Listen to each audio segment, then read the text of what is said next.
Buenas noches, para los que no me conocen, mi nombre es Nidia Pau Quintero, soy la directora de este conversatorio Democracia y Libertad. Esta noche tenemos como invitado a una persona muy especial para nosotros y para Colombia, el doctor Miguel Uribe Turbay, nuestro honorable senador, presentado por Sandra Zambrano. El doctor Miguel Uribe es senador y precandidato presidencial del Centro Democrático. Es abogado de la Universidad de los Andes, magíster en políticas públicas en la Escuela de Gobierno de la misma universidad. Tiene una maestría en administración pública en la Escuela de Gobierno Kennedy de la Universidad de Harvard. En el año 2016 fue designado secretario de Gobierno de Bogotá por el alcalde Enrique Peñalosa. En el 2019 fue candidato a la alcaldía mayor de Bogotá y electo en el año 2022 como senador de la República, alcanzando la mayor votación en todo el país.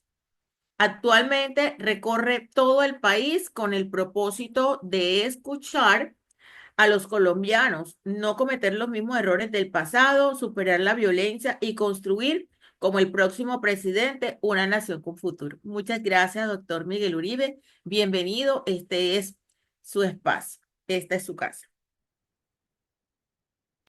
Hola Sandra, un saludo especial. Gracias por la presentación. A Nidia, gracias por la invitación. ¿Están viendo la presentación? Sí, Sí. Sí, señor. señor. Sí, Bueno, muy bien. Entonces, pues la verdad es que es un gusto volver a estar con ustedes. He estado en un par de oportunidades en este conversatorio y agradezco mucho esta nueva invitación. Comienzo diciendo que hoy tomo la decisión de ser candidato a la presidencia, hoy como precandidato del Centro Democrático, pero con el ánimo de ser candidato y presidente, porque nos están devolviendo a un pasado al que ninguno de nosotros quiere regresar. Nos están devolviendo a un momento de guerra, dolor y muerte. Y todos queremos la paz, pero sabemos que no hay paz si no hay seguridad. Es decir, sin seguridad no hay paz. Y déjenme comenzar con mi biografía. ¿Quién soy? ¿Por qué estoy aquí? ¿Por qué me mueve el corazón, el alma, lo que está pasando? Hace 34 años todo comenzó para mí. Como ustedes saben, mi mamá, Diana Turbay, fue secuestrada y asesinada por Pablo Escobar. Ella estaba convencida de conseguir la paz en Colombia o aportar a la paz de Colombia a través del periodismo. Fue fundamental en el proceso de desmovilización del M-19 y con una trampa, haciéndola pasar, pensar que se iba a ver con el cura Pérez, fue secuestrada por Pablo Escobar. A los 5 años prácticamente aprendí a no ser indiferente. Aprendí que la violencia nos toca a todos. Y es a ese pasado, insisto, al que nos quieren devolver y al que no podemos regresar. De mi mamá aprendí que los principios no se negocian. A mi mamá la secuestraron por un lado para eh, presionar a mi abuelo o castigar a mi abuelo si se quiere, porque como presidente firmó el primer tratado de extradición de los narcotraficantes a Estados Unidos, pero por el otro lado también para exigir la no extradición en Colombia. Mi mamá le escribió una carta a mi abuelo diciéndole que no se podían poner los intereses de la familia por encima de los intereses del país, de alguna manera sacrificando su vida, su familia, entregándose a una causa, y es así como me enseñó que los principios no se negocian. Pero además, su causa de vida se volvió mi propósito, un país sin violencia. Y es por eso que hoy, más que nunca, insisto que la seguridad es mi causa. Algunos políticos, algunos candidatos hablan de la seguridad como un discurso. Para mí es lo que me moviliza. Sé que sin seguridad no hay paz. Sé que sin seguridad no hay nada.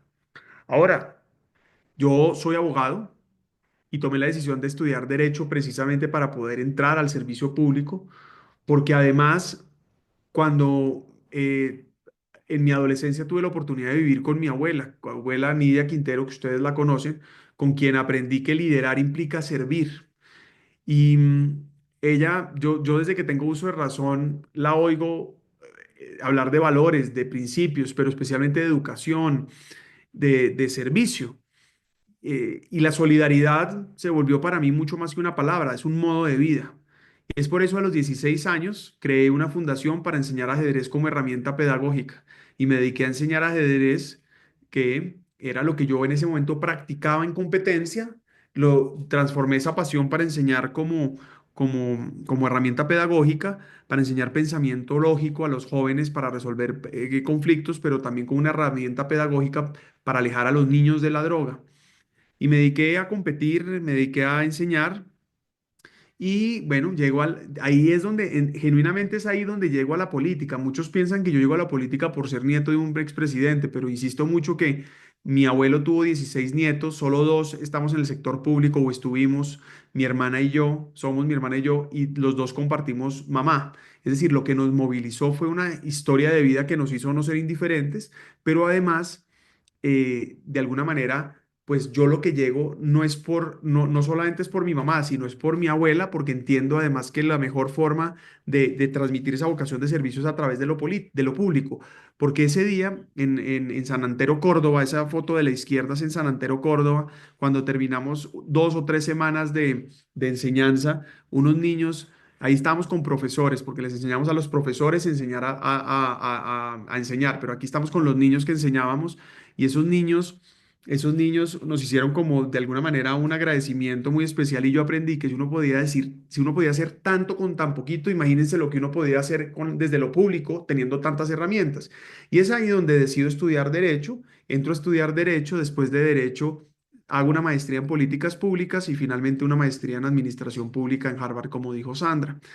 Y eso me lleva a tener una experiencia que yo hoy reivindico. ¿Y por qué reivindico la experiencia?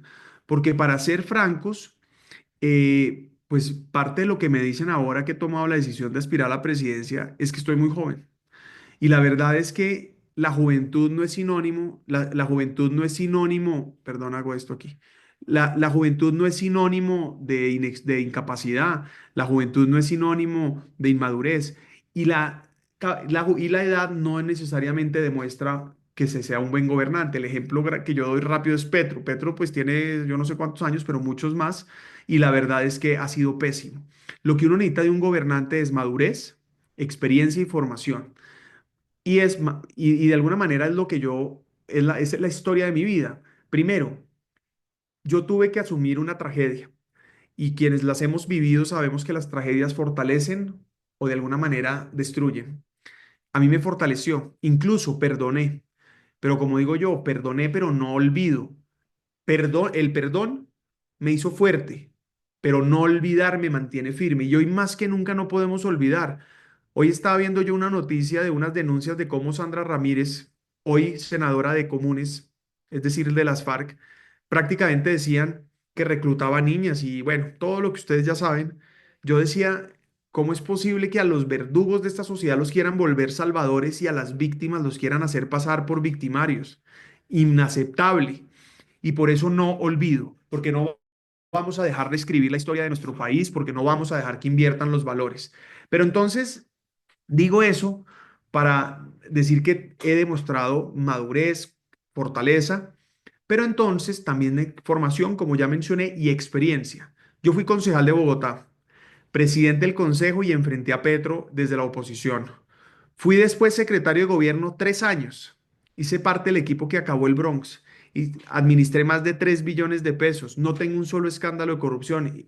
Contratamos miles de obras. Sacamos adelante muchísimos acuerdos, más de 30 acuerdos en el Consejo sin escándalos de corrupción. Fui más de 25 veces alcalde encargado. Conclusión, tengo mucha más experiencia que candidatos mayores que yo.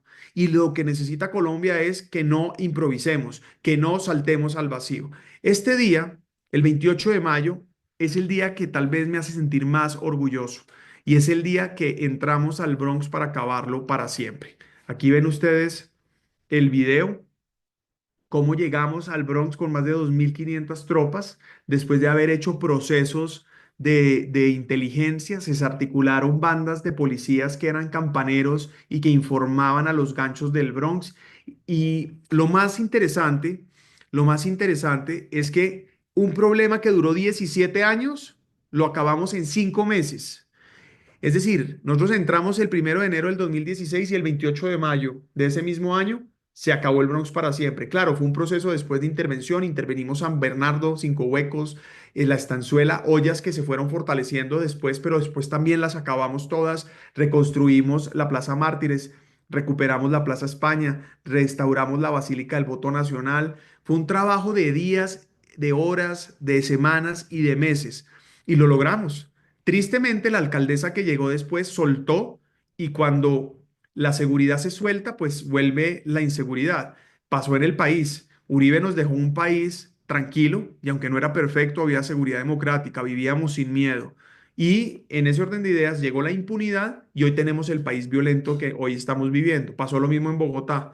Pero lo que es importante decirles es que un problema de 17 años logramos transformarlo en 5 meses. ¿Qué quiere decir eso? Que cuando uno quiere, se puede. Lo demostró Uribe en el 2002. Lo demostramos nosotros, por ejemplo, en este caso. Y ahora vamos a volver a liberar a Colombia en el 2026. Ahora, yo aquí podría durar horas en el diagnóstico del país y la verdad es que no me va a demorar ni un minuto. El diagnóstico ya todos sabemos el daño que este gobierno está haciendo. Entonces yo les voy a hablar de lo que vamos a hacer. Lo primero es que, como ya les dije, sin seguridad no hay paz. Mi prioridad es la seguridad. Conmigo vuelve la seguridad a Colombia. Vamos a volver a liberar a Colombia con el presidente Uribe. Vamos a volver a aplicar la seguridad democrática. La vamos a adaptar al siglo XXI. Vamos a trabajar para actualizarla a los retos y desafíos que hay. Y lo primero es que vamos a presentar el 7 de agosto la Ley de Seguridad y Defensa para darle seguridad jurídica a los policías y militares que necesitan todas las garantías para poder enfrentar a los criminales. Son los bandidos los que se van a la cárcel, no los policías y militares que cumplen el deber. Vamos a volver a fortalecer a la fuerza pública y eso implica que vamos a recuperar su confianza, su moral, la moral combativa, pero también el bienestar de la tropa. Vamos a reincorporar a los mejores hombres y mujeres que este gobierno echó por persecución política, sin afectar la carrera de los activos, pero además muchos de ellos van a volver al Ministerio de Defensa y al Ministerio del Interior. Vamos a recuperar su formación, vamos a recuperar su conocimiento, vamos a recuperar su preparación. La fuerza pública va a volver a ser lo que fue. Y para eso vamos a tener un plan Colombia 2.0. Yo gano las elecciones y viajo al día siguiente a Washington a reconstruir el Plan Colombia, a crear una agenda de cooperación para luchar contra las drogas, fortalecer la fuerza pública, sin duda enfrentar la migración y vamos a trabajar con Estados Unidos para volver a generar oportunidades para mejorar las capacidades de la fuerza pública. Y eso implica también, 7 de agosto restablezco las relaciones con Israel, que implica cooperación, inteligencia, pero además no solo con Israel, sino con las agencias de inteligencia, con las agencias de inteligencia, no solo militar, sino inteligencia financiera del Reino Unido, Corea del Sur, España, Italia. Es decir, necesitamos volver a generar una capacidad internacional de soporte, porque mucho de lo que hoy pasa en Colombia tiene relaciones, obviamente, con una criminalidad mundial. Necesitamos identificar lavados de activos, transacciones financieras entre grupos terroristas y criminales, cadenas de lavado de activos, de pagos de narcotráfico, etcétera, etcétera. Vamos a recuperar la conjuntez. Yo les podría aquí hablar, nosotros no podemos entender la seguridad, es decir, la seguridad tiene dos componentes, seguridad nacional y seguridad ciudadana. Necesitamos entender que van de la mano. Si yo les hablo del Catatumbo, yo les tengo que hablar de cómo, por ejemplo, en Tibú vamos a fortalecer la fuerza Vulcano, pero al mismo tiempo vamos a apoyar con el Gaula, con policía antinarcóticos, cómo vamos a tener policía de infancia y adolescencia, cómo vamos a trabajar con inteligencia e investigación y con investigación criminal, cómo vamos a trabajar, por ejemplo, con todas las fuerzas para poder entrar. Entonces, Tibú, Fuerza Vulcano, en el Tarra, la base Esperanza, en Ocaña, volver a crear la fuerza de despliegue rápido. Vamos a trabajar con la Brigada 30, por ejemplo, para poder estabilizar la zona y con la brigada y con la fuerza de despliegue rápido en Ocaña, frenar el corredor del norte hacia Huachica y Curumaní. Ahora, voy a crear una nueva división de fronteras del ejército donde tengamos presencia y controlemos el tráfico de armas, drogas, estupefacientes, drogas, personas y armas desde La Guajira hasta Arauca y desde Nariño hasta el Amazonas. Voy a hacer 2 nuevas megacárceles. Ojo a esto, cuando yo fui alcalde, cuando yo fui secretario de gobierno, capturamos en 4 años 52 veces a la misma persona. Eso es inaceptable, inaceptable. por el mismo delito. Y uno de los incentivos para que eso pase es que no hay dónde tenerlos. Bueno, vamos a hacer dos nuevas megacárceles. Hoy el hacinamiento es de más del 20% en Colombia.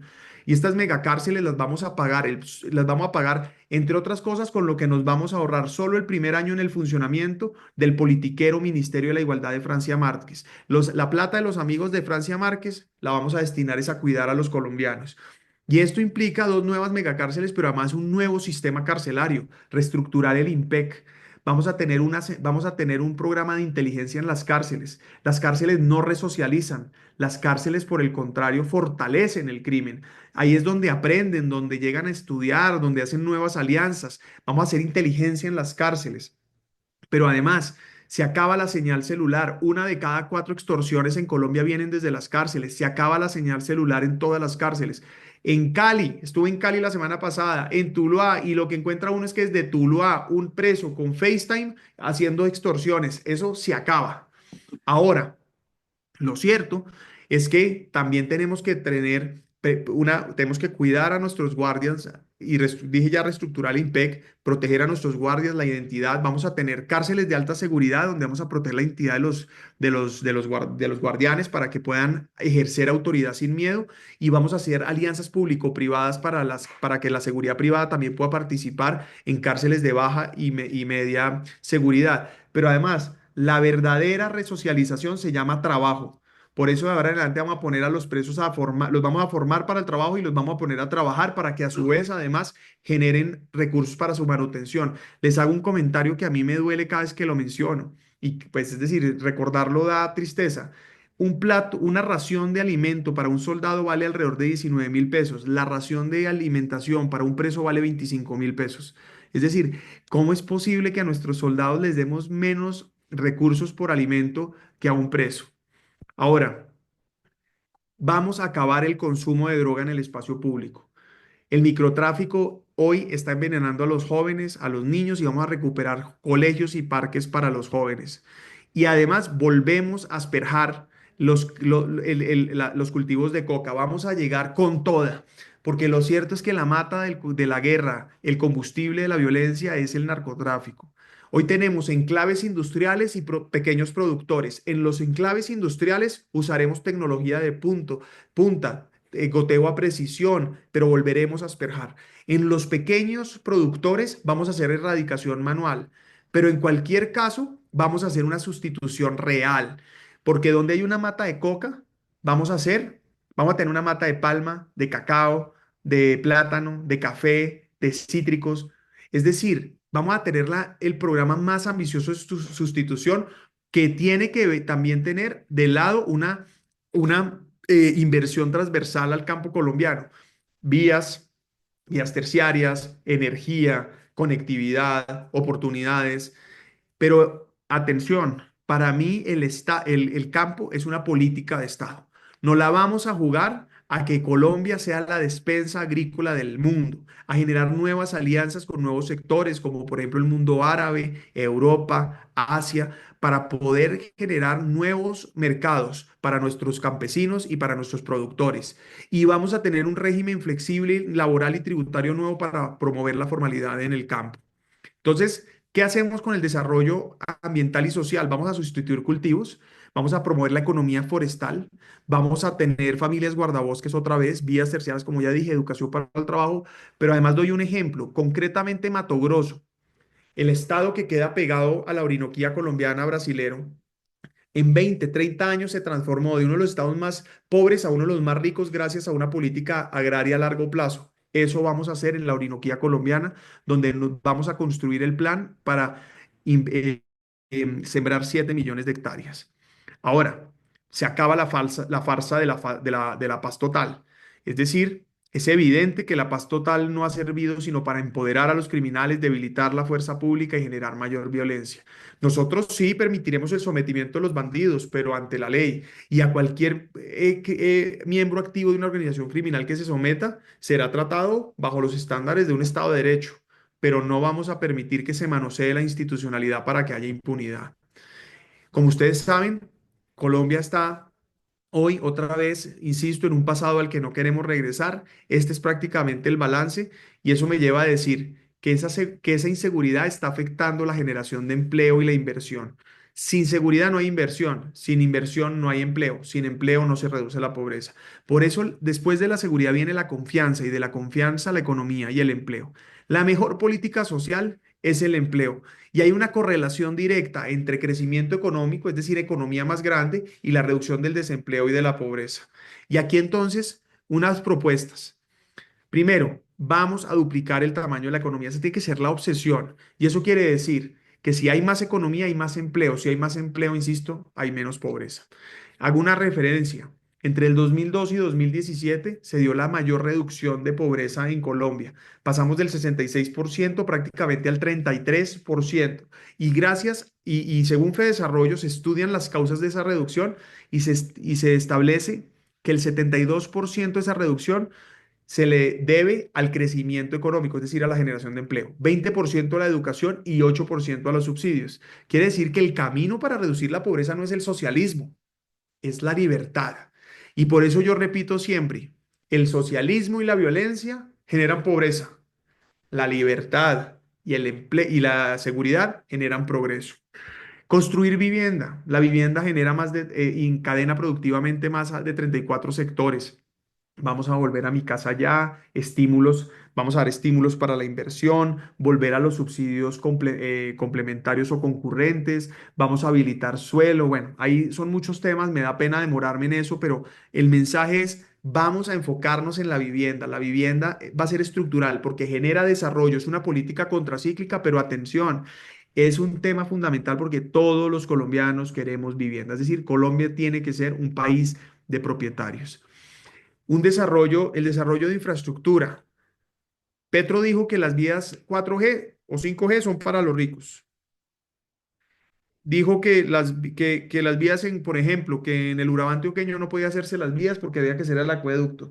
Dijo que había que hacer vías terciarias en todo el país. Y bueno, no hizo las vías, no hizo el acueducto en el Urabá antioqueño, no hizo las vías 5G y tampoco hizo las vías terciarias. La infraestructura es fundamental y no es una u otra, es toda. Necesitamos infraestructura portuaria, mejores aeropuertos, necesitamos vías nacionales, vías terciarias. Por ejemplo, estamos proponiendo cosas como estas. Estamos proponiendo, por ejemplo, en el caso de el Urabá antioqueño, por dar un ejemplo, queremos que el aeropuerto de Apartado se vuelva un aeropuerto de carga, vamos a tener carga internacional, vamos a tener el Puerto Antioquia, el túnel del Toyo, entonces el desarrollo va a ser fundamental. Por ejemplo, en Cartago podemos tener el aeropuerto Santana, lo podemos hacer un aeropuerto internacional, generaría un desarrollo para todo el eje cafetero, pero además para el valle, norte del valle y para el Chocó. Es decir, infraestructura en todas sus dimensiones, vías terciarias, vías nacionales, aeropuertos y puertos. Proyectos de energía, ahora les voy a decir eso, voy a hablar de eso. Desarrollo del campo colombiano, ya les dije, como política de Estado y vamos a traer inversión extranjera. Es más, les hago una referencia. Hoy estuve denunciando que Laura Sarabia, pues que la Cancillería, obviamente, pero bajo el mandato también de Laura Sarabia, pasamos de 109 contratos a más de 600. Y eso es un valor, es pasar como de 3.000 millones a 28.000 millones de diferencia. Es un derroche, pero ese es solo un ejemplo mínimo, les doy otro. Gustavo Petro en 2 años, en gasto de personal de planta, subió 19 billones de pesos en 2 años. Billones, 19 billones. Y solo en OPS, es decir, contratos de prestación de servicios, pasó de 97.000 en el 2022 a 154.000 en el 2024. Esos son 2.1 billones más. Es decir, solo en eso hay 21 billones, imagínense ustedes, de derroche, y el derroche también es corrupción. Entonces nosotros insistimos en un Estado pequeño, en lo burocrático, para ser un Estado gigante en lo social. Estado pequeño, vamos a hacer ajuste fiscal, vamos a amarrarnos el cinturón y vamos a empezar a gastar en lo que realmente toca, es decir, ser eficientes. Pero este es un tema fundamental, además, no solo por generar confianza, inversión, etcétera, sino además va atado a nuestra política de relaciones internacionales. Ojo a esto, nuestras embajadas ya no van a ser embajadas para ir a pasar bueno y para mamar gallo. Embajada que no cree mercado para las empresas colombianas en esos países y embajadas que no generen inversión extranjera en Colombia, embajadas que se cierran y quedan con los consulados. Habrá algunas excepciones donde hay bancas multilaterales, organizaciones multilaterales, pues el Vaticano, digo yo que el mejor negocio para los colombianos es estar bien con Dios, entonces pues ni modo que no puede cumplir esa misma regla esa embajada, pero el punto central es que vamos a generar inversión extranjera y apoyar el crecimiento económico. ¿Por qué? Porque cuando hay crecimiento económico hay menos pobreza. Nuestra obsesión tiene que ser en 4 años acabar la pobreza extrema. Tenemos que hacerlo, tenemos la capacidad productiva y tenemos el sistema para hacerlo. Ahora, aquí hay un tema importante y es 1 de cada 4 jóvenes ni estudia ni trabaja. Eso quiere decir que 2,5 millones de colombianos entre 18 y 24 años no estudian y no trabajan, pero el 77% de ellos quieren estudiar. Entonces, ¿uno cómo se explica que no lo hacen? Bueno, pues parte de lo que pasa es que esos jóvenes no estudian y no trabajan porque la educación no cumple la promesa de valor, es decir, no logro estudiar para tener un empleo o emprender, o simplemente no tiene el formato que me gusta. Para eso hemos creado la educación para la libertad. Mi programa de educación se llama Educación para la Libertad, que implica, la concepción es de un país libre. ¿Y por qué la educación genera libertad? Porque una persona sin posibilidades no es libre. Y la educación lo que abre es un mundo de posibilidades. Cuando hablamos de educación, hablamos de qué tipo de colombiano queremos ser, qué tipo de colombiano queremos formar, qué tipo de sociedad queremos vivir. Queremos una sociedad libre, queremos ciudadanos libres, es decir, sin adoctrinamiento, sin limitaciones. Pero eso implica también poder escoger cómo formarse. Y para eso tenemos la educación multiformato. Es decir, podemos escoger si nos formamos virtual o presencialmente, si por competencias o disciplinas, si en instituciones técnicas o universidades, si lo hacemos en ciclos, meses, módulos o semestres. Y de esa manera vamos a lograr con una nueva, incluso ya presenté el proyecto de ley, pero lo haremos realidad una vez lleguemos si no logramos sacarlo con este gobierno, y es que vamos a permitir la cualificación en el subsistema de educación técnica, es decir, educación para el trabajo. ¿Con qué propósito? Que los jóvenes, por ejemplo, puedan estudiar en ciclos cortos, tener ingresos dignos, empleos formales y puedan ir aumentando su ingreso a medida que trabajan. Y se acaba el adoctrinamiento, va a ser una prioridad y por eso no va a haber más paros. Y no más paros porque día que FECODE haga paro, día que no le pagamos a los profesores. Ahora, FECODE no son los profesores, ¿no? Es decir, esa es la directiva de FECODE que instrumentaliza a niños y profesores. Por eso, con FECODE seguiré hablando de condiciones laborales sobre los maestros, pero sobre educación vamos a hablar con rectores y con maestros. Es decir, los maestros y los rectores tendrán todo mi apoyo en herramientas pedagógicas, van a tener apoyo en el acompañamiento socioemocional de sus estudiantes. Los profesores van a ser los nuevos héroes aquí, pero no FECODE. FECODE, insisto, la directiva de FECODE es la que hoy ha hecho daño. Pero entonces vamos a trabajar primero. Vamos a devolver las pruebas saber en tercero, quinto, séptimo y noveno grado. Vamos a volver a revisar los estándares de qué están aprendiendo nuestros jóvenes y vamos a implementar la comisión de historia que propuso la comisión de sabios del gobierno pasado con el propósito de que dejen de adoctrinar con historia que no sucedió reescribiendo la historia en Colombia.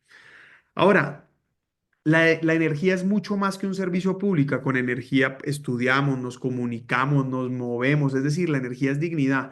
Por eso, yo estoy convencido que Colombia tiene que ser una potencia energética. Tenemos todo para hacerlo. Tenemos aire, agua, sol, tenemos petróleo, gas, carbón, prácticamente todos los energéticos del mundo. Es inhumano que hoy tengamos desabastecimiento de gas, que en la costa Caribe la electricidad tenga, para pagar la cuenta de electricidad, una familia tenga que escoger si la paga o si come. Entonces, vamos a apostarle a la energía. Primero vamos a recuperar Ecopetrol. Segundo, vamos a volver a explorar petróleo y gas. Vamos a hacer vamos a explotar todos los yacimientos costa afuera que tenemos. Vamos a apostarle a la renovable no convencional, como por ejemplo en La Guajira el tema eólico. Pero eso también implica determinación. El 7 de agosto presento una ley para reglamentar la consulta previa, para que la consulta previa deje de ser en muchos casos una extorsión a las empresas y un limitante de desarrollo. Entonces, vamos a ponerle tiempo, pero también liderazgo. Cuando yo fui secretario de gobierno, recibí una consulta previa de 12 años en el Edén en Bosa, 12 años, y lo sacamos en un año. Es decir, cuando hay liderazgo se puede. Y eso quiere decir que se acaba el fanatismo ambiental. Entonces, sostenibilidad sí, fanatismo ambiental no. De lo que se trata aquí es de que le apostemos a cuidar nuestros recursos, pero también a generar oportunidades. Y entonces vamos a hacerlo de la consulta previa que ya les conté, Ecopetrol que lo vamos a recuperar. Y con esto termino diciéndoles, yo llego con un plan de choque, como les he dicho aquí, para mejorar el tema de las finanzas públicas, el tema de la seguridad, el tema de la energía, incluso el tema de la salud, pero también con un plan a largo plazo. Aquí de lo que se trata es que Colombia tenga un plan de largo plazo, de que podamos tener un país con futuro, con un futuro seguro, con un futuro seguro y con oportunidades. Y dicho eso, pues les agradezco mucho el tiempo y estoy listo para escucharlos. Doctor Miguel Uribe, senador, honorable senador de Colombia. Mire que estoy sonando rimbombante, pero ¿sabe qué? Usted finalmente hizo y está haciendo lo que yo hace rato estaba pidiendo. Usted está hablando por Colombia, no está hablando por Miguel Uribe. Muchas gracias, muy ¿Sabe generosa. qué? Dime. Usted tiene mi apoyo. Tenga Gracias. seguridad que vamos a pelearla porque usted va a ganar. Eso es lo que necesitamos. Alguien que piense en Colombia, no que me venga a contar lo que hizo Pedro, Pablo, Francisco, José. Ese no me interesa. Usted finalmente la está viendo clarísima. Usted está hablando por Colombia. Usted no es el juez de los que ya gobernaron, que eran una porquería. Usted está hablando por Colombia, por lo que usted quiere que Colombia sea, que es lo que yo quiero que Colombia sea. Y en cuanto a FECODE, la tiene muy bien enfocada, porque FECODE supuestamente es un sindicato, no tiene por qué estar dentro de la educación de los chicos, solamente tiene que estar para que los maestros sean bien tratados, bien pagados y tengan uh, buenos Correcto. servicios médicos. Para eso es FECODE si es que lo necesitan. Y la educación, directores y secretario de educación. Así que me alegro que finalmente tenemos en Colombia, y no voy a compararlo con nadie porque usted es único. Usted es Gracias. Miguel Uribe de Turbay y síguele por ahí que va bonito. Y tenga la seguridad que si usted sigue con ese plan de trabajo que se ha puesto y usted no escucha a nadie más que venga con cuentecitos de oro, por favor, podemos salvar a Colombia. Así Usted va a tiene ser, mi así va a ser. apoyo. Listo, doctor Miguel. Pues bueno, al ver ese plan de gobierno suyo, vemos que realmente tiene en cuenta las prioridades del país y desafortunadamente, pues después de muchos años, la prioridad sigue siendo la seguridad, porque pues este gobierno ha acabado con nuestra seguridad y ya casi que estamos nuevamente secuestrados. Yo quería tocar un punto cuando usted hablaba del IMPEC. Y sí es cierto, no es solamente es taparle la cara, porque es que en la medida que los guardianes del IMPEC son jóvenes que viven en barrios demasiado humildes y todos estos delincuentes saben en dónde viven ellos, los obligan, porque yo hice un servicio social en la cárcel y los obligan. Y yo escuchaba que decía, me hiciste la vuelta y el muchacho decía que no y le decía, ya yo sé dónde vives tú, dónde vive tu mamá, yo sé dónde encontrarte. Entonces realmente nos quejamos de que extorsionan, que sacan cualquier cantidad de objetos que entran a la cárcel, pero muchos de ellos no ayudan a entrar eso, ni se hacen los de la vista gorda porque quieran, sino porque realmente están muy vulnerables. Yo no sé si le parezca descabellada la propuesta, pero yo a veces digo, si fueran contingentes del ejército, o sea, así como el ejército que llega a un camión, está ahí 7 días y se va y no saben quiénes son ni dónde encontrarlos, posiblemente estoy diciendo una locura porque pues, tengo claro que el ejército no está para eso, pero que fueran personas rotativas, porque también en el día a día se da como esa confianza, yo te conozco, tú me calientas el oído, la propuesta, y sí es importante que se pueda controlar a los que están en la cárcel. Entonces, para que por favor los tenga en cuenta y me gustaría saber qué programas tiene usted para la mujer, porque vi que hay un enfoque pues bastante pues, tendiente hacia retomar la seguridad a las cárceles, pero me gustaría saber un poquito más de programas para las mujeres, cabezas de hogar, porque ahí también hay un contexto social para trabajar. Entonces, pues sería bueno que no nos olvidáramos de lo social, porque en la medida que tengamos ese equilibrio, pues vamos a tener todos los frentes cubiertos. Muchas gracias. Gracias, Sandra. Bueno, aprovecho primero para decirle a Nidia que me emociona mucho su generosidad, su apoyo y valoro muchísimo cada una de sus palabras y me motiva mucho a seguir por este camino. Gracias, querida Nidia.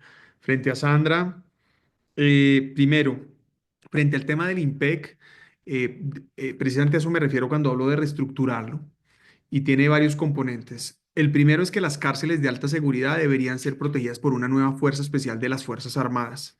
Es decir, crear una fuerza que tenga las cárceles de alta seguridad, precisamente para tener un control mayor, pero además, como ya dije, protegiendo la identidad de los guardias para que no haya maltrato, abuso, extorsión, corrupción, chantajes, amenazas. Entonces, en eso estamos sintonizados y es precisamente el camino que he propuesto y es en lo que creo. Lo segundo, para las mujeres, hago un paraguas.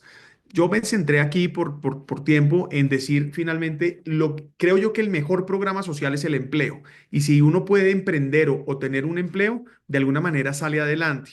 Obviamente, si uno desmenuza eso, va a encontrar que tiene acciones diferenciales en muchos casos, por ejemplo, para mujeres y jóvenes. Entonces, mujeres van a tener líneas especiales de formación, de incentivos para la subcontratación, de créditos para emprendimientos de mujeres. Vamos a encontrar los sectores que están principalmente por mujeres, digamos, que tengan un estímulo. Voy a dar un ejemplo concreto, los tenderos.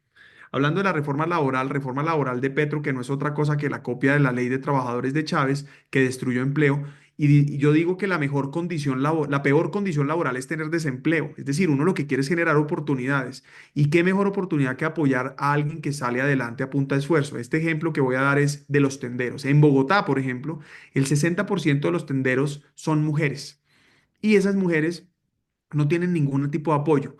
¿Qué vamos a hacer? Para las tiendas hasta 70 metros cuadrados, eso es un proyecto ya del Centro Democrático que aprobamos ya en la comisión y que hay que seguir impulsando, es a las tiendas de 70 metros cuadrados van a tener una reducción de 20% en los servicios públicos, líneas de crédito, apoyo y políticas diferenciales. Es decir, imagínense, más de 1,5 millones de personas trabajan en las tiendas en Colombia.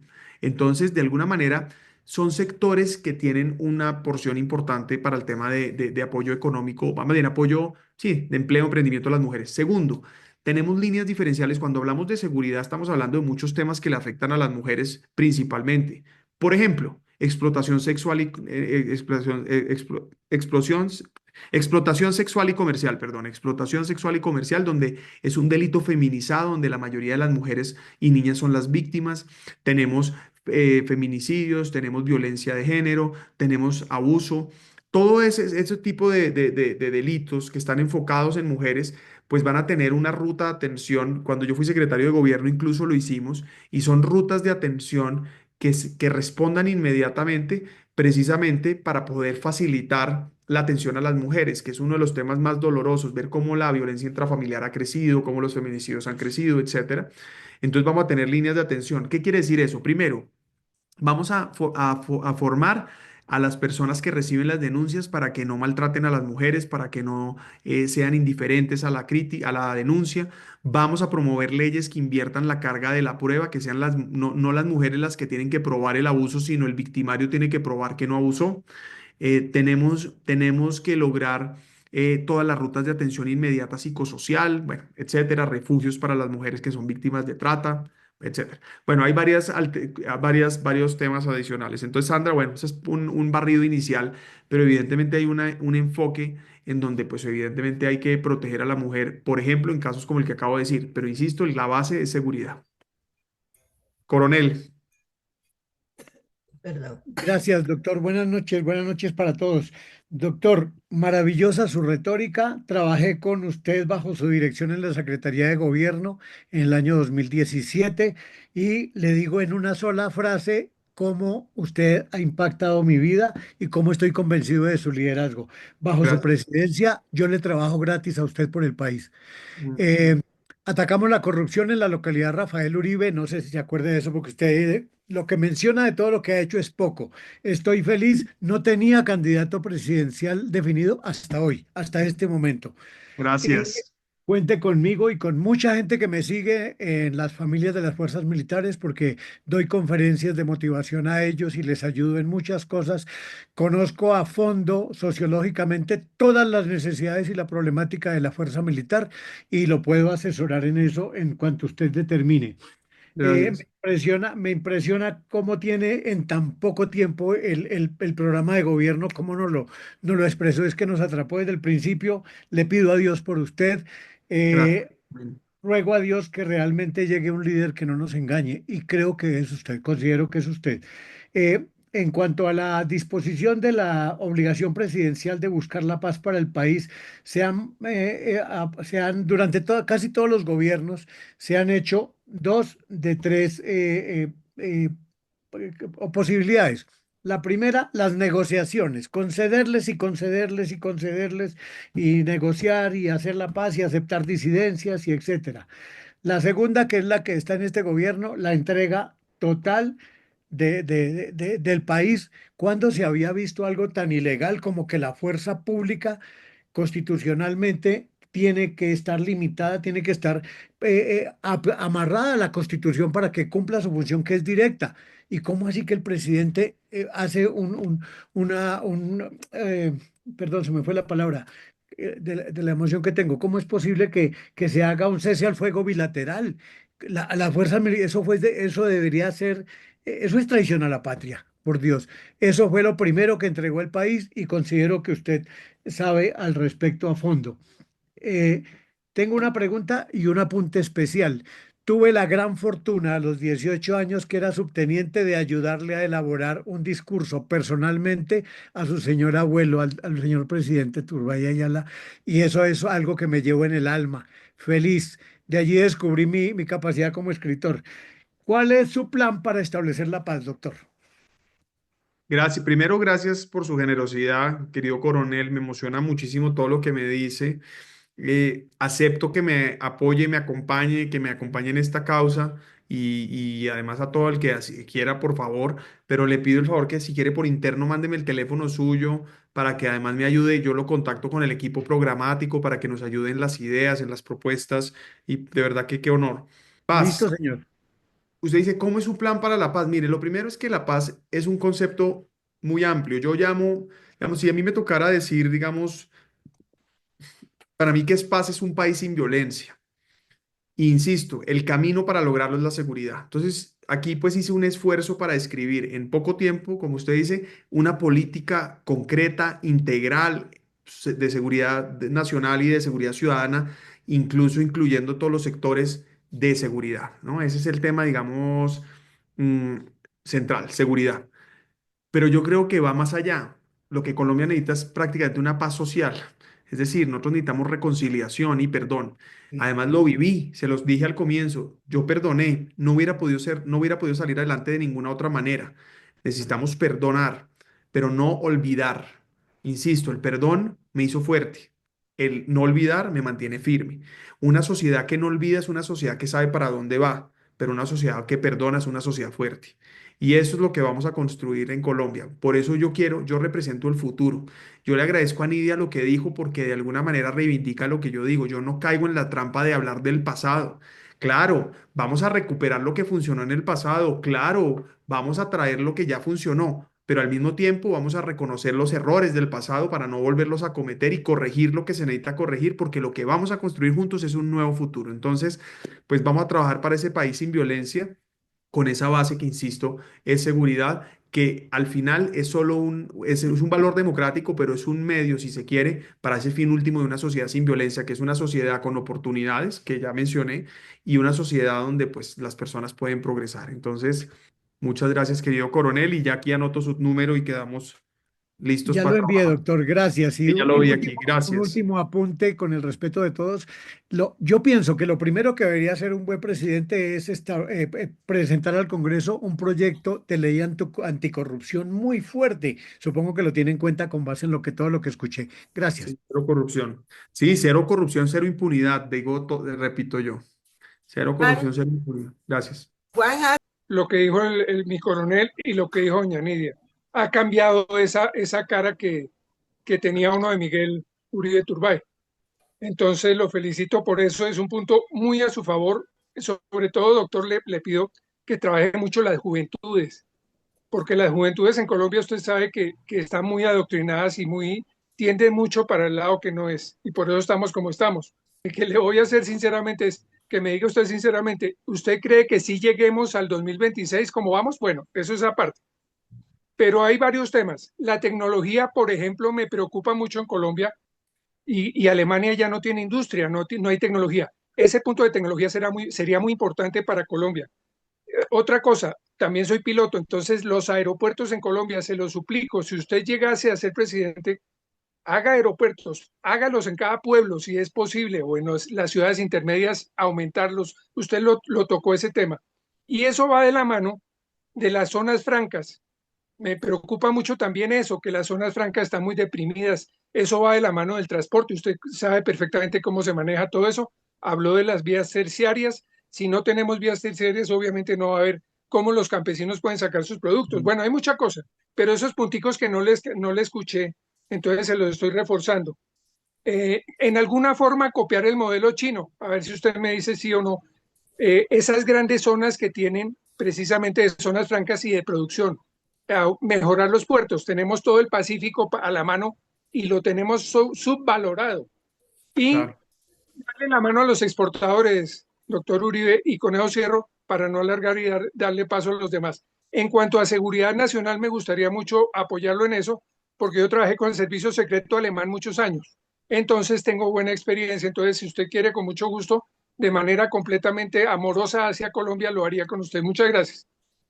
Gracias, Juan. Si usted me manda también su teléfono aquí, claro que acepto y le agradezco. Varias cosas. La primera es que ese modelo de grandes zonas productivas, parques industriales o zonas francas, por ejemplo, estuve hace poco en Guanajuato, en México. México es un país que atrajo mucha inversión extranjera, precisamente para producir en México, para poder exportar a Estados Unidos.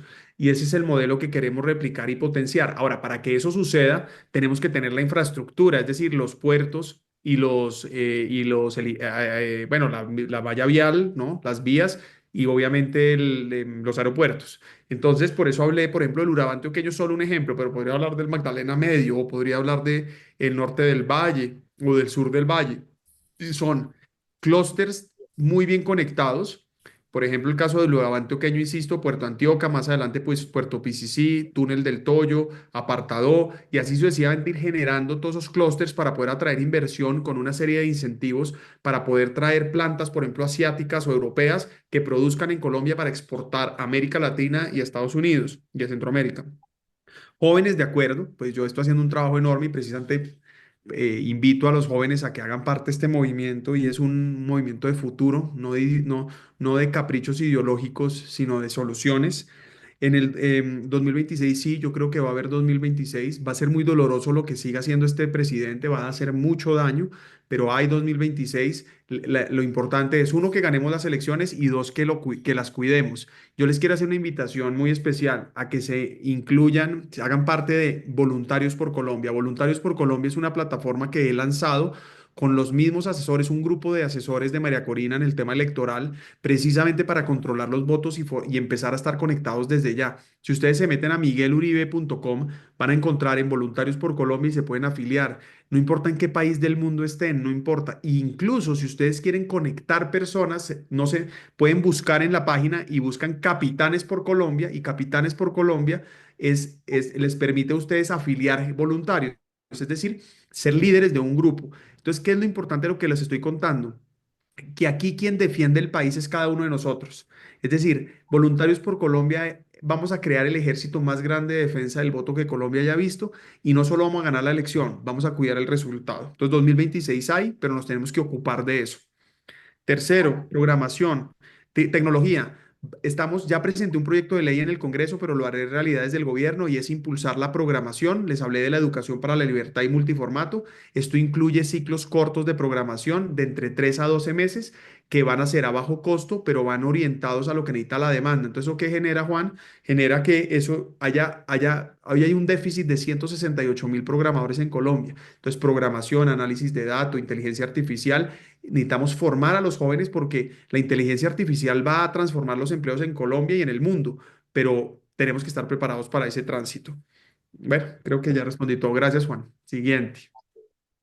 Darle que una de las reliquias más importantes que hay en mi casa, y esto es una anécdota personal, muy rápidamente se lo cuento, es una fotografía que hay de su abuelo, nuestro expresidente, con mi abuelo Ramón Elías López en su época en Palmira Valle. Mis tíos le tienen muchísimo aprecio, le mandan un saludo muy especial. Somos fieles, absolutamente fieles seguidores de nuestra esencia desde el pensamiento democrático, pero sobre todo desde la objetividad, cómo se puede lograr cualquier tipo de meta que se pretenda alcanzar en pro de los ciudadanos colombianos.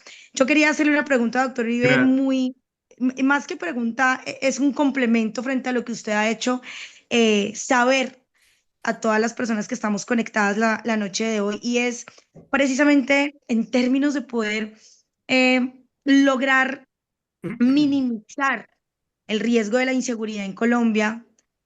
¿Cómo y qué estrategia tendría usted desde la experiencia, doctor Uribe, que tiene y que además ha venido recogiendo desde nuestros antecesores que hemos aplicado o que aplican la norma desde el punto de vista muy objetivo para poder estabilizar, o más que estabilizar, volver a fortalecer la institucionalidad de nuestra fuerza pública?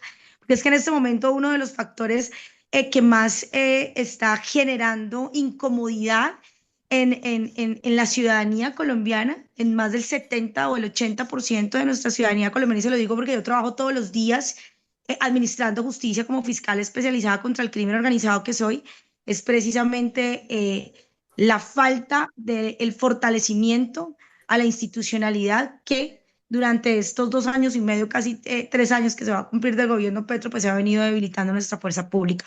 ¿Cuál sería esa estrategia, doctor Uribe, para volver a fortalecer nuestros militares, nuestra Policía Nacional y todas las personas que defienden a ojo cerrado la cultura colombiana y los corazones colombianos? Miguel, antes que nada, estamos muy orgullosos de ti como persona y como líder. Voy a hacer un comentario pequeño. Yo tengo un poquito más de años que tú, por eso lo que te voy a decir me causa gracia, porque siempre te atacan por lo mismo. Siempre el único referente es el mismo. Si la media de edad en Colombia son 32 años, entonces tú ya eres un adulto mayor. Perdona que te lo diga, ya eres uno de los nuestros, eres un viejito como nosotros. ¿Sí? Segunda cosa, como tengo un poco más años que tú, pero no tengo ninguna experiencia administrativa pública, significa que esa relación de tres, de edad y de experiencia, no existe. Tercera cosa, igual de importante, cuando yo te investigo en páginas de internet o hablo con diferentes personas, nadie me dice nada diferente de tu edad, de tu experiencia, porque es que no encuentran ninguna tacha en tu actuar en la administración pública. No tienes ningún escándalo. Esas son las tres cosas referentes de ti y que me hablan muy bien de ti. ¿Por qué solo te atacan por eso? Esa es mi gran pregunta. Ahora, para finalizar, ¿sí? Tú significas muchísimo para nosotros. La razón es, yo tengo un hijo joven que en este momento tiene 20 años. Donde tú no salgas electo, posiblemente nos toque irnos del país y no me parece justo con una persona joven que tenga que irse y dejar su país. Esas son mis dos observaciones y quiero que cuando puedas las complementes. Muchas gracias. Gracias, César. Mi coronel Homero, por favor. Un abrazo cordial, Miguel. Esperamos que nos visites de nuevo por acá, por estas tierras de la libertad. Colombia es tal vez el único país del mundo sin una ley de seguridad y defensa. Es un punto muy importante que tú has tocado. Y sin una ley de seguridad y defensa es muy difícil conseguir seguridad y tener paz. La hoja de ruta de cualquier país es la Constitución. Por favor, sigue apoyando la aplicación del artículo 109, que es la cuota inicial para la recuperación de la democracia. Creemos en ti, Miguel, y contigo consideramos que Colombia tiene futuro. Dios te bendiga. Paso asegurado, paso dado. Miguel, sé que te debemos mucho como país. Eras un niño cuando sucedió la tragedia de tu señora madre. Soy esposa de militar, víctimas, porque mis hijos fueron víctimas, mi esposo fue víctima, yo soy víctima, hoy no somos reconocidos como víctimas. Y de verdad que eso duele en este país, duele demasiado. Y lo que tú decías, yo perdoné, pero no olvido, es correcto. Rigoberta Menchú decía aquí en Barranquilla en el 2019, perdón, en el 2021 que estuvo aquí en Barranquilla, que no había paz si no había justicia, y es una realidad muy triste. Hoy los victimarios número uno de Colombia están sentados como honorables senadores, honorables representantes a la Cámara. Mi pregunta, ¿cuál es la miércoles, me trabé? ¿Cuál es ¿cuál es la favorabilidad que tiene usted para ser elegido como candidato del Centro Democrático? Porque de verdad que me pone a pensar, hay muchos candidatos. Yo soy una que digo que no necesitamos 50 candidatos, necesitamos uno solo y que Colombia Unida se una para sacarlos en primera vuelta. No necesitamos más vueltas. Y si esto se cumple, es genial y fenomenal. Usted sabe que tiene una contrincante fuerte que es María Fernanda, pero yo personalmente como mujer que soy, yo digo, Colombia ahorita no está para ser gobernado por una mujer. Colombia ahorita está gobernado para ser liderada por un hombre que tenga los suficientes pantalones para enfrentar esta situación, que tenga ese perrenque, y usted hizo algo ahorita, porque yo en realidad, y digo lo mismo que han dicho todos, usted fue el único, y como dice Amparo Grisales, me erizó, que habló de seguridad, que no la tenemos. Barranquilla hoy, yo vivo aquí en Barranquilla, Barranquilla hoy es un caos. Ahorita, hace poquito, hace menos de una hora, mataron a un policía por robarle un celular, y todos los días hay muertes. Entonces, ¿qué va a pasar en su gobierno con esa situación, con los alcaldes y los gobernadores? Porque aquí entran las dos, departamento y ciudades. Mi otra pregunta es, ¿qué le ofrece usted a esos hombres y mujeres que han estudiado tanto en una universidad, que salen con esperanzas de salir a laboral, y cuando salen tienen que guardarse su cartón bajo el hombro y ir a prestar otra función diferente a lo que ellos se graduaron, a los que ellos son? Bueno, la pregunta para el senador y candidato presidencial es la siguiente. Yo, yo estuve en las elecciones territoriales pasadas haciendo el ejercicio. Por parte también soy militante activo del Partido Centro Democrático. ¿Me escuchan? Sí, te escuchamos. Perfecto. Listo. Y algo que me causó mucha curiosidad y demasiada, pues no sé, quedé insatisfecho en que no sé qué pasa con el partido, pero en el tema de la seguridad y de las personas que van a estar ahí vigilando los votos a favor del partido y todo eso, es muy deficiente. Se inscribieron muchas personas para colaborarnos con eso como testigos y personas que son pendientes de todo ese proceso, pero resulta que no funcionó, o sea, no funcionó, y las personas que postulamos, que enviamos, no nos fueron aceptadas. No sé qué pasa, si eso lo hace el partido o quién hace eso, porque de verdad que en esa parte me gustaría saber de qué manera usted va a reforzar eso para que no vaya a suceder que se pierdan los votos. Lo digo por la experiencia vivida acá en el departamento del Quindío, que fue muy poca la cantidad de gente que permitieron para vigilar los votos. Muchas gracias, es como la pregunta. Un placer tenerlo nuevamente. Estuvimos en las últimas elecciones presidenciales aquí en Weston con usted, no se recuerde. Estuvimos en ese momento. También creo que usted es el gallo para esta pelea.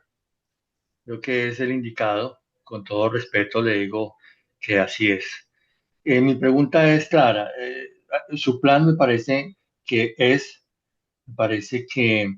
se necesita un cambio total en la política de Colombia, pero también tenemos claro que ahorita hay un plan específico de este gobierno y está haciendo, como usted lo dijo en alguna parte de su intervención, está calcando la estrategia de Venezuela.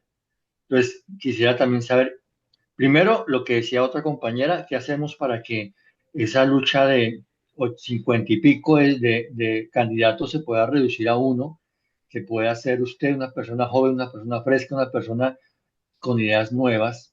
Y lo otro es ¿qué hacemos para garantizar que este señor ahorita no, con sus artimañas, no pretenda alargar su periodo de, de mandato, o pues digamos de paseo, que mucho más, y para garantizar que no aproveche cosas como la tal consulta que está queriendo hacer para sacarnos como un mago del sombrero alguna estrategia que después no nos permita seguir en democracia y nos siga llevando por el camino de Venezuela. Esa es mi pregunta, senador, cuéntame conmigo. Básicamente su feedback sobre noticias que son muy claras en este momento. Una, que el señor Petro quiere cerrar el Congreso. La otra, quiere hacer reforma de salud por decreto. ¿Y qué actitud o qué piensa usted que va a tomar Petro como consecuencia de las medidas de Trump de los 25% de aranceles para los que le compren gas y petróleo a Venezuela? Básicamente es ese feedback que nos gustaría conocer, doctor. Placer en saludarlo. Fui detective del Departamento Administrativo de Seguridad, soy el representante de víctimas del DAS, más de 500 víctimas desconocidas, ignoradas y perseguidas. Una pregunta: que este plan de seguridad me parece, cuando tuve la oportunidad de conocer a su madre y por supuesto conocer el plan que manejó su abuelo, que fue el que nos dio seguridad en ese entonces, pero mi pregunta es lo siguiente: nosotros en este momento tenemos una falencia tremenda en seguridad. El DAS desaparece, se crean unas entidades de Dirección Nacional de Inteligencia, Unidad Nacional de Protección y Migración. En este momento, esas tres entidades están manejadas por integrantes del M-19 y la mayoría de sus nuevos agentes son del M-19 o son afines a ellos. Se volvió politizado, no hay personal técnico. Y un ejemplo, la Unidad Nacional de Protección cuenta con 25 sindicatos, la mayoría afiliados al Partido Comunista y de extrema izquierda. Entonces, en respecto a ese tema, su merced, ¿qué plantea para renovar esas instituciones? Muchas gracias, doctor Uribe. Estamos funcionarios del DAS, expertos en inteligencia estratégica, también a disposición suya para lo que usted nos necesite. Muchas gracias. Doctor Uribe, su planteamiento y programa de gobierno es muy claro, usted lo tiene muy claro y usted me gusta mucho, pero mucho para candidato, y yo lo voy a ayudar, lo voy a impulsar y lo voy en las redes sociales, lo voy a ser usted un gran candidato. Eso lo voy a impulsar mucho. Ahora, usted tiene que trabajar mucho en los jóvenes. Los jóvenes fueron la fuerza que hicieron que la izquierda ganara, y ellos tienen un convencimiento de que la izquierda es lo que es lo mejor para Colombia, y no. También usted dijo que necesitamos unos mega cárceles, solo necesitamos, pero urgente. Quisiera saber sobre su visión de una política industrial para Colombia, especialmente con el acople a la inversión extranjera. Gracias. Gracias, Alexander, un gusto verte. Bueno, lo primero que les voy a mostrar rápido es lo de Voluntarios por Colombia. Aquí me hablaron del tema de control electoral, lo hizo Ernel. Entonces el mensaje es: sí, ha habido dificultades en el país del tema de control electoral, desde ya lo estamos haciendo con el asesoramiento de las personas de María Corina. Aquí los invito a que vean esto. Y aquí les muestro. Entonces miren, voy a compartir aquí. A ver. Entonces miren, se meten a migueluribe.com y les va a salir esto. Ustedes pueden entrar aquí a Voluntarios por Colombia. Se pueden aquí registrar como capitán, pero si no, entran aquí a Voluntarios por Colombia, como les mostré, y se inscriben. Y esto, ¿por qué es importante? Porque aquí no solamente me ayudan a hacer campaña para que ganemos la presidencia, sino especialmente construimos un ejército de defensa del voto. Entonces, bueno, Voluntarios por Colombia, ahí está. Segundo tema. Silvana, gracias por la generosidad. Qué bueno esa anécdota de tu abuelo con el mío. Gracias por ser tan especial. A ti y a tu familia, mándales un saludo especial. Frente al tema de la institucional y la fuerza pública, vamos a recuperar la moral combativa y vamos a trabajar por el bienestar de la tropa. Vamos a acompañarlos, a apoyarlos, a reivindicarlos. Vamos además a reivindicar la autoridad, el concepto de autoridad, ¿no? De lo que es ser policía y ser militar. Pero entonces, moral combativa, por ejemplo, los éxitos se los vamos a delegar. Las dificultades, desafíos o fracasos los vamos a asumir nosotros, no los vamos a seguir utilizando como fusibles a los militares que les prestan o a los policías. Vamos a trabajar para que pues tengan las capacidades necesarias para poder enfrentar el crimen, ¿no? Yo hablaba con un coronel en el Catatumbo y me decía, ¿con qué tranquilidad me meto yo a enfrentarlos si sé que no hay helicópteros, por ejemplo, para apoyar las operaciones en tierra? Ustedes saben que lo que le da profundidad a las operaciones en Colombia son los helicópteros y no hay ahí, estamos en un alistamiento alrededor del 30%. Bienestar, estamos haciendo los cálculos de la prima de actividad, por ejemplo, para policías, estamos revisando el tema de las sentencias de los soldados, estamos buscando todos los esquemas, incluso en salud, estamos ya trabajando en un esquema de salud, porque ojo, que el sistema de salud de la fuerza pública no esté hoy incluido en todos los problemas de Petro no quiere decir que funcione bien, hay dificultades y si se destruye el sistema de salud, pues también se afecta obviamente el sistema de la fuerza pública. Segundo, César Cárdenas, gracias por los 3 comentarios. Un abrazo grande. Hoy vi a Munir en el Congreso. Lo veo muy activo. Felicitaciones. Y frente a la juventud, pues no tengo más que decir que la juventud no es un defecto, es una gran oportunidad y más si está acompañado de experiencia, madurez y formación. Y la razón por la que me atacan por ser joven, supuestamente, es precisamente porque no tengo rabo de paja, no tengo escándalos, pero además es simpático. Me atacan personas que son mayores que yo, pero no tienen la misma experiencia administrativa. Y ojo, hay gente que dice, yo no tengo experiencia robando, no, pues qué bueno, pero no he administrado un peso. Yo les puedo decir a ustedes, no tengo un solo escándalo después de haber administrado 3 billones de pesos. Es decir, he demostrado integridad, no negocio principios, como les dije. Frente al tema del tema de los jóvenes que se van, ustedes que decías, de pronto yo sueño con un país donde reunifiquemos familias, donde todos esos colombianos que se han tenido que ir por inseguridad, miedo, falta de oportunidades, puedan soñar con volver a Colombia, pero además que Colombia les ofrezca un futuro de felicidad y progreso. Ahora decía Homero, bienvenido a la tierra de la libertad. Colombia tiene que ser la tierra de la libertad. Tenemos que ofrecerle la libertad a los colombianos de poder emprender o de poder trabajar, de poder vivir felices, tranquilos, sin miedo. Insisto, Colombia lo hizo. No era un país perfecto, pero como siempre insisto, había seguridad democrática. Querido coronel Homero, nos vemos pronto. Le respondo esto a usted, a Freddy y a todos. Yo espero estar en el próximo mes, espero estar en Weston. No sé si alcance a ir a Orlando. Entonces voy a hacer un par de visitas muy importantes, muy especiales y por supuesto me encantará verlos, motivarlos, pero especialmente que no descansemos y trabajemos mucho por esto. Gracias por la generosidad, querido Mero. Todavía recuerdo con cariño esa visita al museo que tuvimos en Orlando y la generosidad de todos los amigos que nos acompañaron. El 109 es una prioridad, lo he apoyado, lo apoyo pública, privadamente, creo profundamente que apoyar el 109 es apoyar la Constitución, ningún colombiano está por encima de la ley, punto, pero obviamente también reconozco la realidad política que Petro tiene comprada parte importante de la Cámara y eso implica que puede no avanzar, pero lo cierto es que hay que apoyarlo y reivindicarlo porque no podemos permitir que quien viola la ley pues pase de manera impune. Juliet, víctimas, coincido contigo. Aquí para este gobierno y para los que promueven la política de impunidad, hay unas víctimas que valen y otras que no. Eso va a cambiar.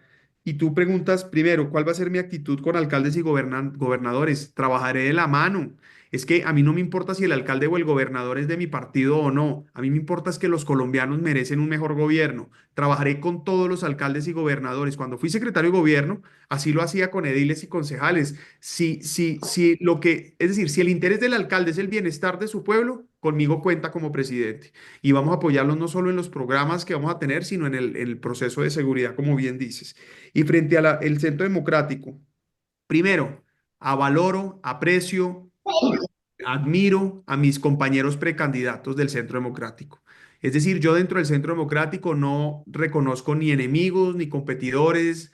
Aquí al revés, valoro todo el trabajo que han hecho. Pero por supuesto que aspiro a unir al partido, ser el candidato, porque estoy convencido que soy firme pero convocante, es decir, he sido combativo, no negocio principios, pero uno, represento futuro, pero tengo experiencia y no tengo rabo de paja.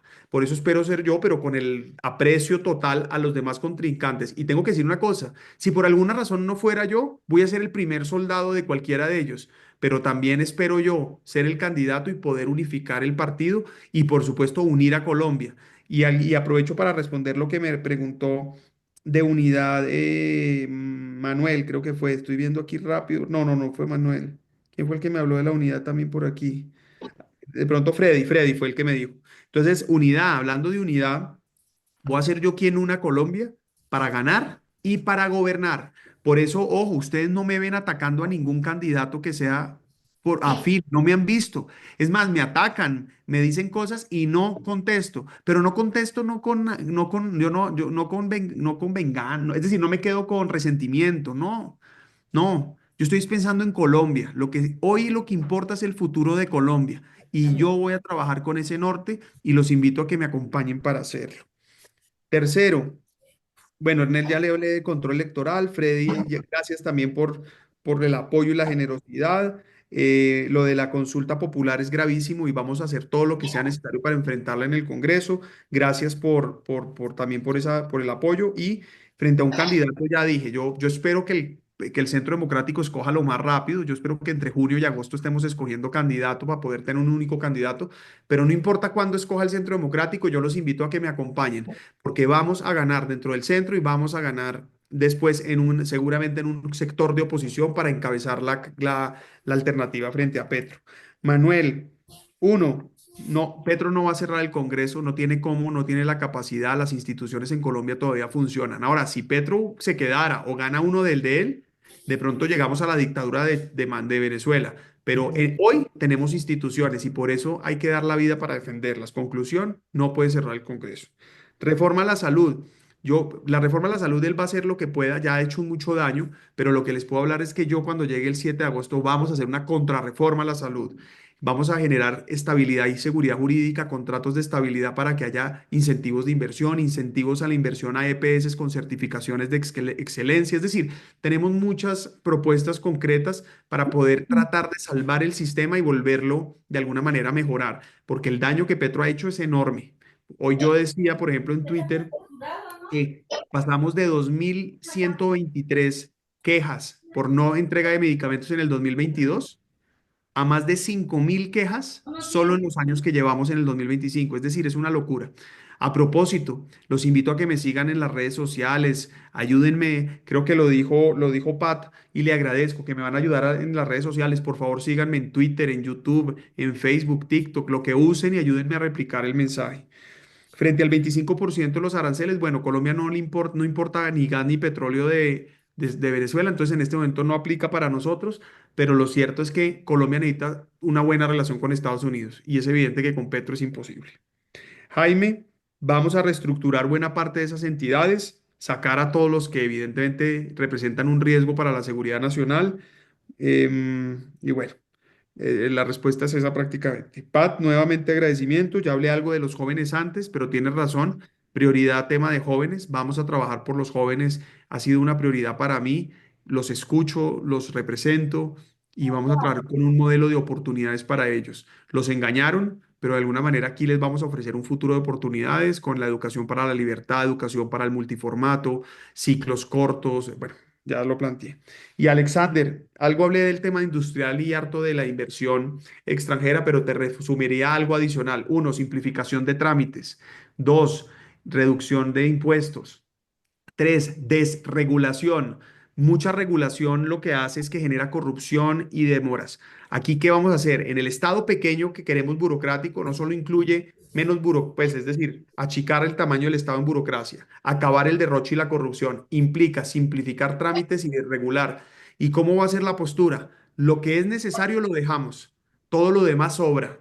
Es decir, vamos a empezar a echar tijera a todo eso que no sirve, que es en buena parte lo que se estimula la inversión, porque entre impuestos, regulación, además la regulación genera costos, obviamente. Entonces, entre impuestos, regulación, pues obviamente hay menos inversión. Entonces, todo este es el esquema que estamos haciendo. Y bueno, con eso termino para decirles que aprecio muchísimo este espacio, valoro mucho esta invitación, mucho más la generosidad de ustedes. Y Nidia, de verdad que me emociona mucho tu amabilidad, tu apoyo, lo valoro mucho y los invito a que me acompañen con toda la determinación, porque no nos vamos a resignar a que ni nos gobierne el terror ni nos destruyan el país.